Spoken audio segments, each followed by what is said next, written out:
How has life managed to survive for over 3 billion years on the Earth, and what adaptations does it need to survive environmental changes throughout its long tenure on the Earth? Well, one of the best ways to answer this question is to go and look at how life manages to survive and grow in extreme environments. Well, what do we mean by extreme? Some people think that it's a very anthropocentric term. It's just a matter of taste. What may be extreme to one organism is not extreme to another. But we think that there is something much more fundamental to it than that. Biological systems do only function in a continuum of particular physical and chemical extremes. And as we go to these so-called extremes, such as high temperature, low temperature, increased pressure, we find that the diversity of life generally in these environments tends to decrease. So it does seem that there are real extremes, extremes beyond which life cannot go, boundaries to the biosphere that are determined by physical and chemical extremities. And studying the organisms at these extremities can tell us much about how life on Earth has managed to cope with conditions on our planet, and just as interestingly, whether life might be able to cope with the physical and chemical extremes to be found on other planetary bodies. The organisms that inhabit these extreme environments we call extremophiles, literally extreme lovers. They're mainly the prokaryotes, the bacteria and archaea that we saw in the tree of life, but there are some eukaryotes that live in extreme environments, even flies, for example, that live at the edges of volcanic hot springs in Yellowstone National Park. But by and large, once we get to really great extremes on the Earth, we find that the organisms that are inhabiting these environments are the prokaryotes. What are the types of extreme environments that exist out there? Well, these are some of the environments that we'll look at in a little more detail. There are hot and cold places. There are places that are very salty or very dry. There are also places that are very acidic or very alkaline or basic. And there are also places with intense pressure and also intense radiation. Let's have a look to begin with at hot environments.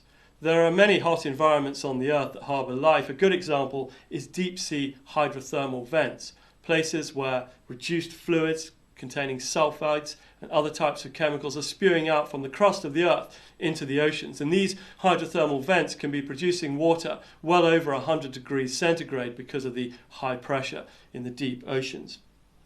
The organisms that inhabit these hot environments, which also include volcanic hot springs in places like Yellowstone National Park, are called thermophiles if they grow between 50 and 80 degrees, or if they grow at really high temperatures above 80 degrees, they're called hyperthermophiles. Now, it's important to remember that these organisms aren't just capable of growing at these temperatures, they actually need to grow at high temperatures. If you take a hyperthermophile, for example, whose optimum growth temperature is above 80 degrees, and you bring it down to room temperature, it will generally die. These are microbes that actually have to be growing at these very high temperatures. A good example is Methanopyrus candleri. This is an archaea that inhabits black smokers, deep ocean hydrothermal vents that are black because they're producing sulfide minerals that are produced in the oceans as these fluids gush out of these black smoker vents. The organism can grow up to temperatures of 110 degrees centigrade. Some of the challenges it faces, like all thermophiles or hyperthermophiles, are the breakdown of biomolecules. Those high temperatures impart energies to the microorganisms that tend to cause the biomolecules to break down. They also have a problem with membrane fluidity. Very high temperatures, the energy causes the membranes to start shaking apart, almost quite literally, and that fluidity in the membrane can cause problems for the integrity of the cell membrane.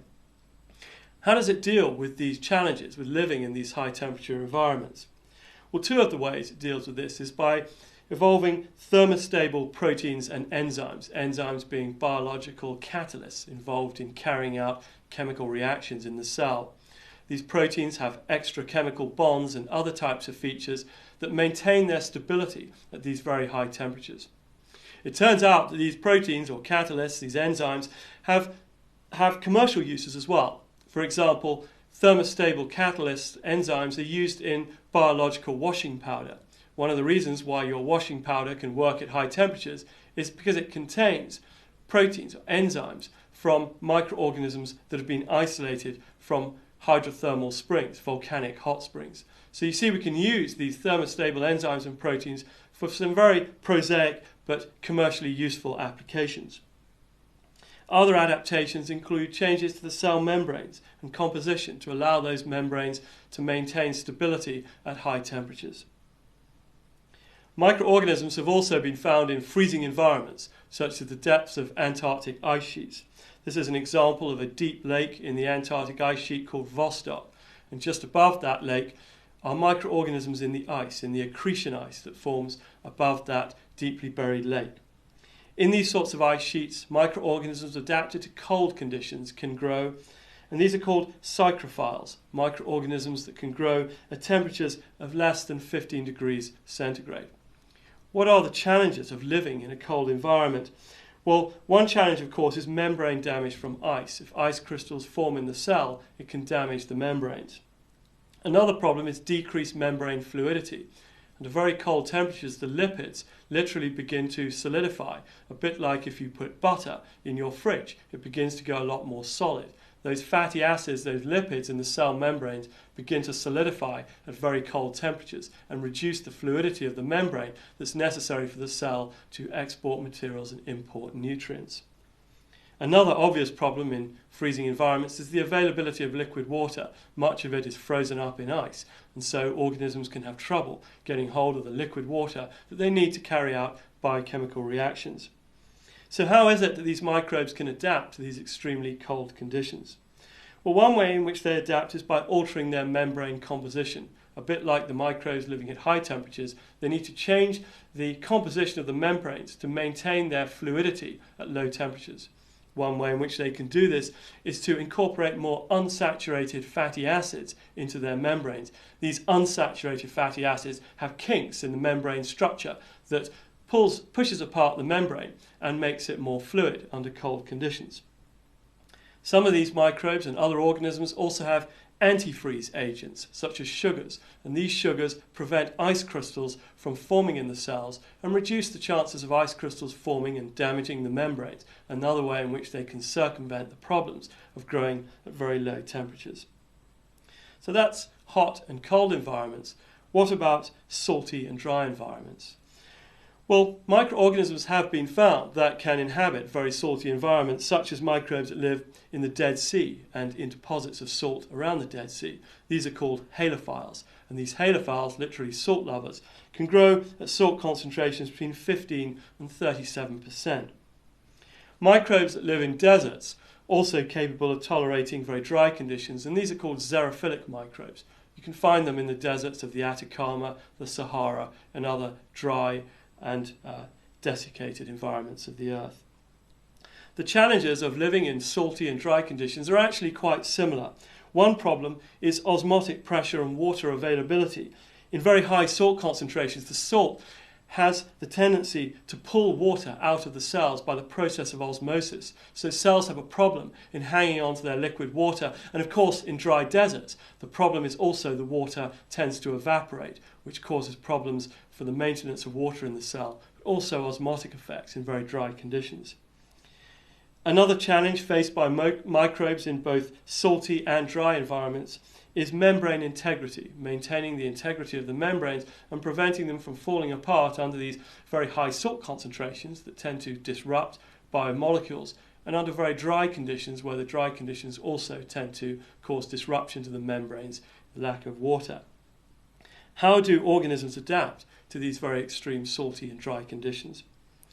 Well, two ways they can adapt are to control water loss from the cells. They can produce salts and other solutes within the cell that tend to hang on to the water, make it more difficult for it to dissipate from the cell.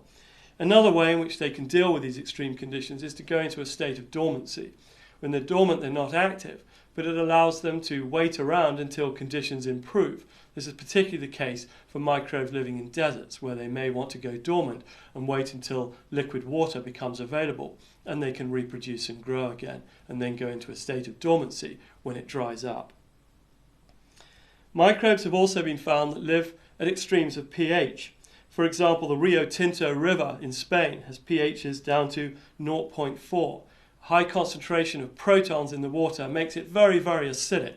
There are also places with very high pH, such as Mono Lake in the United States, that has a pH up to 12.5, very alkaline or basic environments that pose great challenges to microbes. The challenges that are faced to the organisms that live in these environments include the breakdown of their cellular components. For example, in acidic environments, the very high proton concentration that's responsible for that acidity can disrupt biomolecules, causing them to become inoperative. These very challenging pH conditions are also a great challenge to metabolic processes, processes for gaining energy and carrying out chemical reactions inside the cell.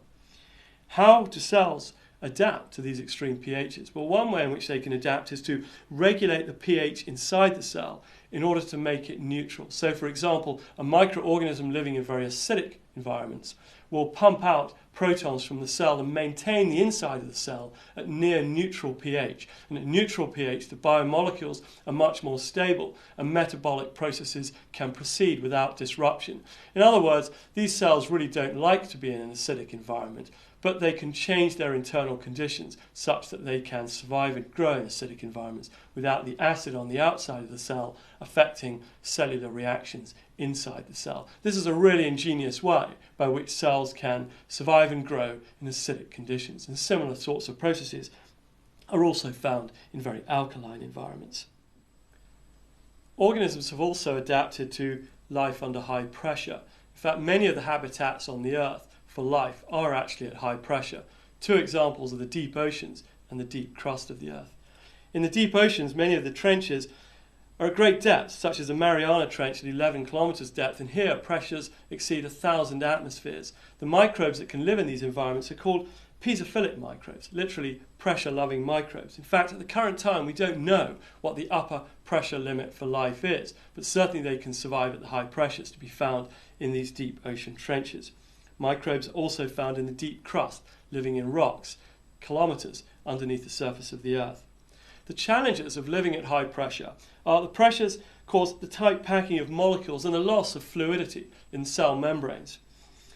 Pressure can also cause impaired cellular functions and activities, particularly of enzymes that are necessary to carry out the catalytic functions of chemical reactions inside the cell.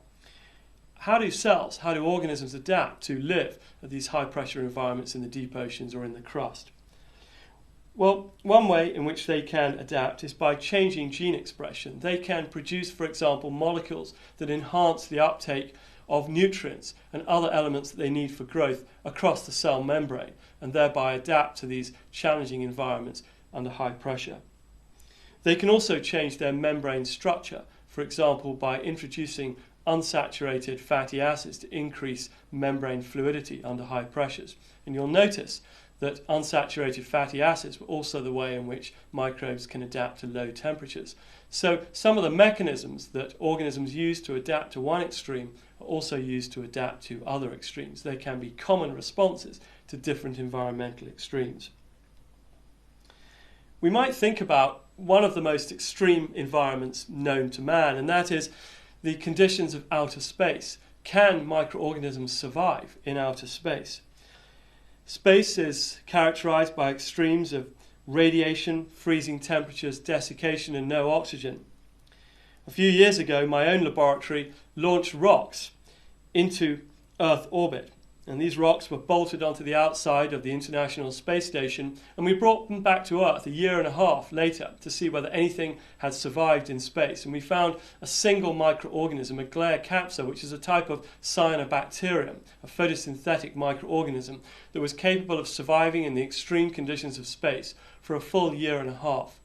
Of course, it didn't grow in space, but it did survive. These types of experiments show how outer space is an environment that can even be survived by some microorganisms, showing how hardy they are and how able they are to resist environmental extremes, if only for a short length of time. Many extremes that we find on the Earth don't occur in isolation. I've talked about high and low temperatures. I've talked about salty environments and highly acidic and alkaline environments, but in fact, in many natural environments, there are frequently multiple extremes. And astrobiologists are very interested in polyextremophiles, extremophiles that can tolerate multiple extremes. Here's just one example, a rather famous organism called Deinococcus radiodurans. This is a microbe that can tolerate high levels of radiation. It's also found in environments with cold temperatures. It's found in deserts that are very dry. Some of these organisms can tolerate vacuum conditions, and members of this group, the Deinococci, are also found in very acidic environments as well. So we see how there are polyextremophiles that can survive multiple extremes, and by studying these microorganisms we can get better understandings of how microbes tolerate the boundaries of extremes that define the boundaries of the Earth's biosphere. Why is this of any interest to astrobiologists? Well, there are really two reasons why we're interested in studying microbes at extremes, and particularly those microbes that can tolerate multiple extremes. First of all, of course, it tells us about the boundaries of the Earth's biosphere. What are the limits of life on Earth? When do we go beyond those limits? And how might environmental changes throughout the history of the Earth, even environmental changes caused by humans, affect life on Earth and those microorganisms that inhabit the outer boundaries of the biosphere? But the other reason for being interested in studying life in extreme environments is because it might give us better ideas about the habitability of other worlds, such as Mars, Europa, Enceladus and Titan, and other planetary bodies of interest to astrobiologists. Once we know the physical conditions on those planetary bodies, we want to be able to assess whether they are within the boundaries for life, whether life might be able to persist on those planetary bodies.